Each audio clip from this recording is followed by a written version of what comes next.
The scent of damp earth and freshly cut hay filled the air as the sun dipped below the horizon, casting golden hues over the endless fields.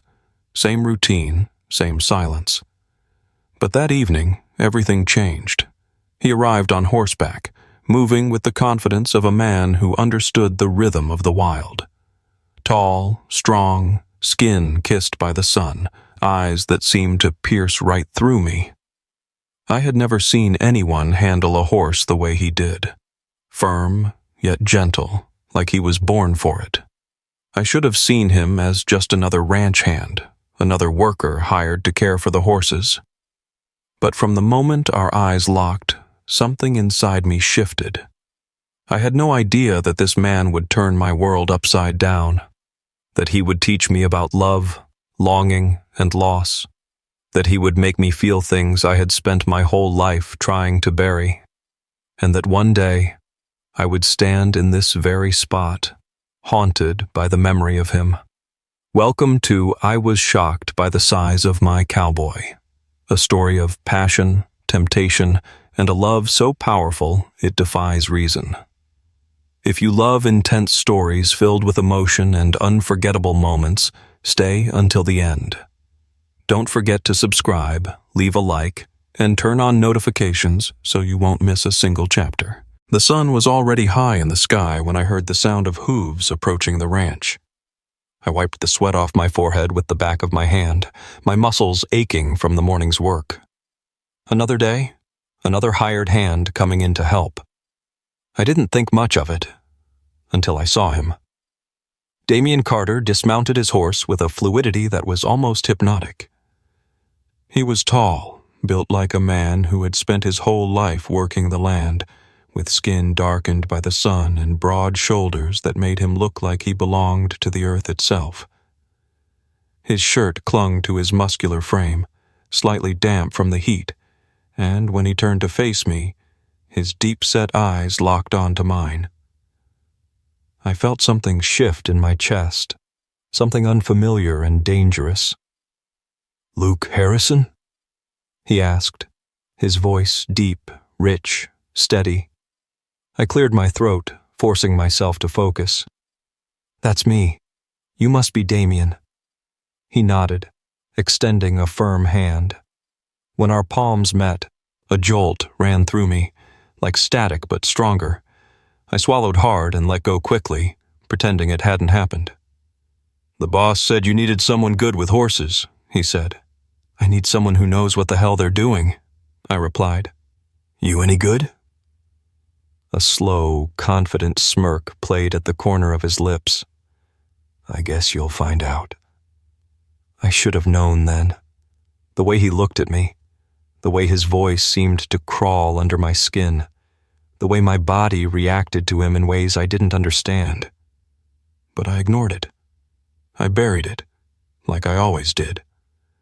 We spent the afternoon working in silence. Damian moved effortlessly, handling the horses with a gentleness that contrasted with his rough exterior. He was strong, but careful. Fierce, but patient. I caught myself watching him too much, how his hands worked the reins, how his arms flexed when he lifted the saddles, how the sunlight hit his skin just right. I needed to stop. As the evening rolled in, I found him by the water trough, rinsing his face. Droplets clung to his beard, and his shirt was damp with sweat. He looked raw, powerful, real. "You work hard," I said, surprising myself. He chuckled, shaking off the water. "Gotta earn my keep." His eyes flicked to mine then, steady, unafraid. There was something there, something I wasn't ready to name. I should have walked away. I should have ended the conversation, but I didn't. Instead, I stayed. And in that moment, without realizing it, I stepped onto a path I wouldn't be able to turn back from. The days passed, but something had changed in me the moment Damian arrived. I tried to ignore it, push it down like I had done for years, but it kept creeping up, lingering in my chest every time I saw him move, every time I heard his voice. Damian wasn't like the other ranch hands. He didn't talk much unless he had something worth saying, and when he did, his words were slow, deliberate, as if he was measuring their weight before letting them out. He worked harder than anyone, never complained, never hesitated, and the horses responded to him in a way that made me respect him even more. But it wasn't just respect. One afternoon, I found myself watching him again. He was in the corral, shirtless, sweat glistening on his skin as he wrestled a wild stallion into submission. His muscles flexed with every move, his hands firm but controlled. He wasn't just strong. He was something else, something primal, something commanding.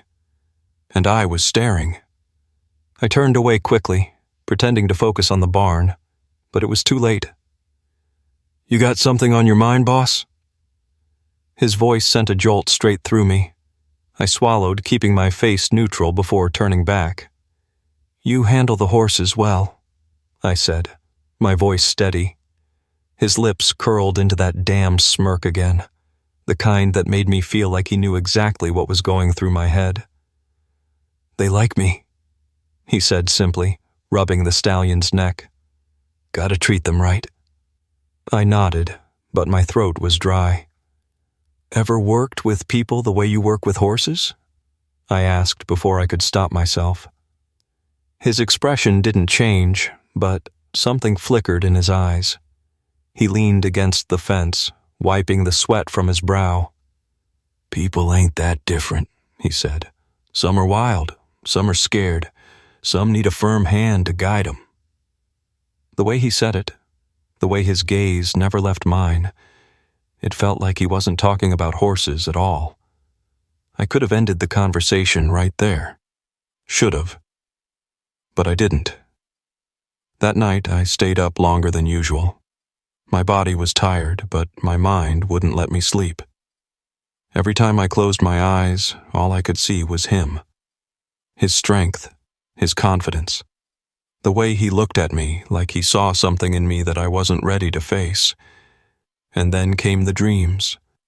Dreams of hands gripping my waist, of heat against my skin, of a voice whispering in my ear, a voice that wasn't mine. I woke up breathless, my heart hammering in my chest. I knew I had to put a stop to this, before it was too late. But deep down, I also knew it was already too late. The next morning, I tried to shake off the restless sleep, the heat lingering in my body from dreams I didn't want to admit to having. I forced myself to focus on the work, to go about my routine like nothing had changed. But something had, and Damian knew it. He didn't say much, but I could feel his eyes on me, watching, waiting, like he was testing the waters, seeing how far I'd let him go. At midday, we worked side by side in the barn, brushing down the horses after a long morning out in the pastures. The air was thick with hay and sweat, the kind of heat that made everything feel slower. I stole a glance at him, his strong hands moving over the stallion's coat, his muscles tensing with every stroke.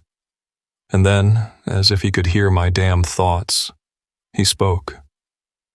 "You've been quiet today, boss." I kept my eyes on my work. "Ain't much to say." "You sure about that?" His voice was lower now, quieter, a challenge. I turned to face him, gripping the brush tighter in my hand. I shouldn't have looked at him, because when I did, he was already closer than I expected. Not too close, but close enough. Close enough for me to notice the way his chest rose and fell, close enough to see the beads of sweat along his collarbone. Close enough that I felt my stomach tighten, a pull deep in my gut that I had no damn business feeling. "I don't bite, Luke," he said, using my first name for the first time since he arrived. It hit me harder than it should have, and when he leaned just slightly against the stall door, I knew he was waiting for me to react. My pulse pounded in my ears. I should have stepped back, should have walked away, should have told him to get back to work. Instead, I stood there, frozen, like a man staring down something he wanted but was too damn scared to take. And that was when it happened. The horse in the stall behind me suddenly kicked the gate, the sharp sound breaking the tension like a whip crack. I snapped back, stepping away too quickly, bumping into the wooden frame. Damian caught my arm before I could steady myself. His grip was firm, strong, too strong. I should have pulled away. But I didn't. Instead, I looked up at him, my breath coming shorter, the space between us so small now that I could see the gold flecks in his dark eyes. For a long moment, neither of us moved. And then, his thumb brushed against my skin. Just barely. Just enough to make my whole body go rigid. It was nothing. A second. A mistake. But it was enough. Enough for both of us to know that whatever was happening here, it wasn't in my damn head. I jerked my arm away and took a step back, my breath sharp, my hands clenched into fists. Damian just held my gaze, unmoving. I turned without a word and walked out of the barn. Fast. Too fast. I could still feel the heat of his touch on my skin, the weight of his stare on my back. I had crossed a line tonight, and deep down, I knew. He was waiting for me to cross it again. The sun had set, but the heat still lingered. I sat on the porch nursing a bottle of whiskey, trying to push the day out of my mind, trying to push him out of my mind. But Damian had settled in my thoughts like he belonged there. I took a slow sip, staring out at the open fields, but all I could see was the barn. All I could feel was his hand on my arm, the way his thumb had barely moved, but it had been enough. I should have never let it happen. The door creaked behind me. I didn't have to turn around to know who it was. Damian stepped onto the porch, the boards creaking under his weight. He didn't sit, just stood there, watching me, that same damn patience in his eyes. "You avoiding me, boss?" I let out a breath, my jaw tightening. "Not in the mood, Damian." "Funny," he mused, leaning against the wooden post. "Neither am I." His voice was smooth, deep, and there was something in it, something deliberate, something he wanted me to hear. I took another sip of whiskey, pretending it didn't affect me. "You're a damn good worker," I said, keeping my tone even. "But I don't mix business with anything else." Damian chuckled, shaking his head. "That what you're telling yourself?" My grip on the bottle tightened. He was pushing me, testing me. I stood up, moving past him, needing distance. But he was right behind me. Too close. The night air was thick between us, and when I turned, he was already looking at me the way he always did, like he saw something I wasn't ready to admit. "You gonna keep running from this?" he asked. "There ain't nothing to run from." "Then look me in the eye and tell me that." I did, and I couldn't. The silence stretched, heavy and charged. I could hear my own heartbeat in my ears. Damian wasn't smiling, wasn't teasing. He was waiting, for me, for the truth. And God help me, I wanted to give it to him. Instead, I did the only thing I knew how to do. I walked away. I made it 2 steps before his voice stopped me cold. "You know I'm right, Luke." I closed my eyes for a second, the whiskey burning in my throat. I didn't answer. I just kept walking. But I knew, deep down, this wasn't over. Not even close. The storm came that night, not just in the sky, but inside me. The rain hammered against the roof, drowning out the silence I had been hiding in since I walked away from Damian. I lay in bed, staring at the ceiling, my body tense, my mind spinning. I could still feel his presence, his voice in my head, his hand on my skin. I had spent years keeping myself locked away, convincing myself that certain things weren't meant for men like me. That desire was something I could control, ignore, push down until it no longer existed. But Damian had shattered all of that. I wasn't sure what made me get out of bed. Maybe it was the whiskey still warming my blood, maybe it was the rain, or maybe it was just the simple truth that I was too damn tired of fighting this. I found him in the barn, exactly where I knew he'd be. He was leaning against the stall, arms crossed, watching me as I stepped inside. Like he had been expecting me. Neither of us spoke. The storm raged outside, lightning flashing, casting sharp shadows across his face. I walked forward, slow, deliberate. My boots scraped against the hay-strewn floor, my breath heavy, my hands clenched at my sides. I stopped in front of him, inches away. Damian didn't move, didn't blink, just watched me, waiting. I swallowed hard. I had no words for what I was about to do. So I just did it. I grabbed the front of his shirt and pulled him forward, crashing my mouth against his. The world tilted. I felt the sharp intake of his breath, the way his body tensed for half a second before he responded, before his hands came up, gripping my waist, pulling me closer. The heat between us was instant, overwhelming, like something we had both been holding back for too long. I should have been scared, should have stopped. But there was no stopping this now. His hands slid up my back, rough and firm, sending a shiver down my spine. His lips were warm, demanding, tasting like rain and something I couldn't name. I had never felt anything like this, never let myself feel anything like this. I pulled away first, breathless, my forehead pressed against his. I was shaking. Damian's hands tightened on me. "Say it," he murmured. I squeezed my eyes shut. "Say what?" "You know what." I did. I knew exactly what he wanted to hear. I just wasn't ready to say it. Instead, I kissed him again. Because words would only ruin this moment, and I wasn't ready to ruin it yet. The rain poured harder. The wind howled through the cracks in the barn, but inside these walls, nothing else existed. Just him. Just us. And a storm neither of us could escape. The storm had passed by morning, but inside me, the chaos still raged. I woke up tangled in the scent of him. The memory of his body against mine still lingered in my bones, in my skin. My bed was empty, but I knew better than to expect otherwise. Damian hadn't stayed, and maybe that was for the best. I sat up, rubbing a hand over my face, trying to ground myself. The air in the room felt different, like something had shifted, like I had stepped over a threshold I couldn't come back from.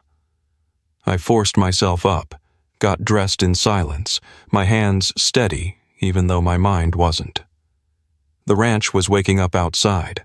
The sky was clearing. But nothing inside me felt the same. I found him near the corral, tightening the saddle on one of the horses. His broad shoulders flexed as he pulled the straps into place, his movements practiced and controlled. He didn't turn when he heard me approach. I stopped a few feet away, watching him, words caught in my throat. Last night had changed everything, and yet, here we were, pretending it hadn't. "You leaving?" I finally asked. He didn't answer right away, just rested a hand on the saddle, taking his time. Then, finally, he turned to face me. There was something in his eyes I hadn't seen before. Sadness. "You tell me," he said. The weight of his words hit me like a punch to the gut, because I knew what he meant. This wasn't just about him leaving the ranch. It was about me, about what I was willing to admit, about whether I was ready to stop running. And I wasn't. I opened my mouth, but nothing came out. Damian nodded like he already knew, like he had been expecting this all along. "Yeah," he said, turning back to the horse. "That's what I thought." Something inside me cracked. I should have stopped him. Should have told him the truth, but the words were stuck, buried under years of fear and denial. So I just stood there, watching as he mounted his horse. He didn't look back, didn't say goodbye. He just rode away. And when the dust settled, I was alone. Time passes, but the ghost remains. The weeks passed, but the emptiness didn't. The ranch was quieter without him. Even the horses seemed to feel it. The barn, the pastures, even the damn sky at night felt different, like something was missing. Like someone was missing. I told myself I had done the right thing. That men like me weren't meant for love. That whatever had happened between Damian and me was nothing more than a mistake. But mistakes didn't haunt you like this. I started drinking more. Whiskey burned away the guilt, numbed the ache in my chest, made it easier to sleep at night without hearing his voice in my head. Except it never really worked. Because every time I closed my eyes, he was there.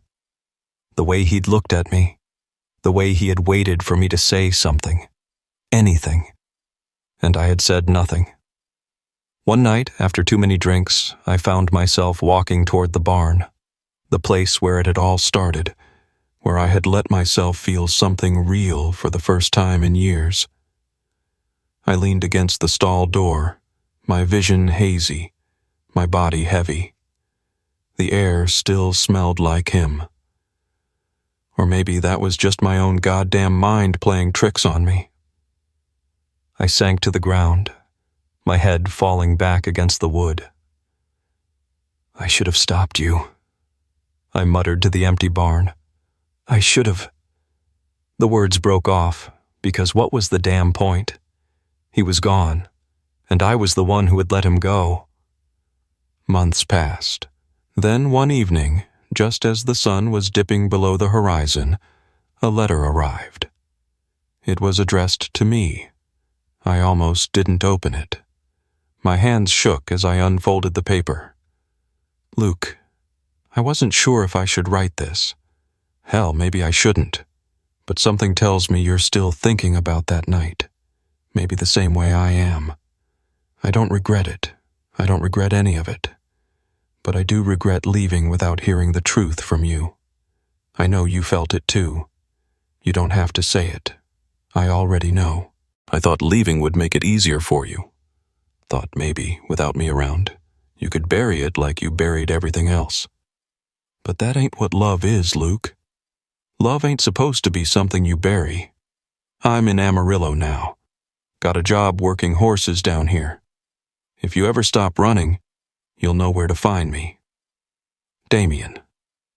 I read the letter over and over again, my heart hammering in my chest. For a long time, I just sat there. I had a choice. I could go to him. Finally face what I'd been too much of a coward to admit. Or I could let him become a memory, a ghost in the corners of my mind. I folded the letter carefully, slipped it into my pocket. Winter came early that year. One cold evening, as I rode into town for supplies, I overheard some ranchers talking at the bar. They were mentioning a bad accident on a ranch near Amarillo. A horse had thrown a man, a big man, broke his neck on the fall. I felt the world tilt under me. Who? I asked, my voice hoarse. One of the ranchers turned to me, took a slow sip of his whiskey. Some fella named Carter. The words hit me like a hammer to the chest. No. I stood there, numb, the sound of my own breathing loud in my ears. I must have walked out of the bar, must have gotten on my horse, must have ridden home, but I don't remember any of it. All I remember is the hollow ache inside me, the regret that settled in my bones and never left.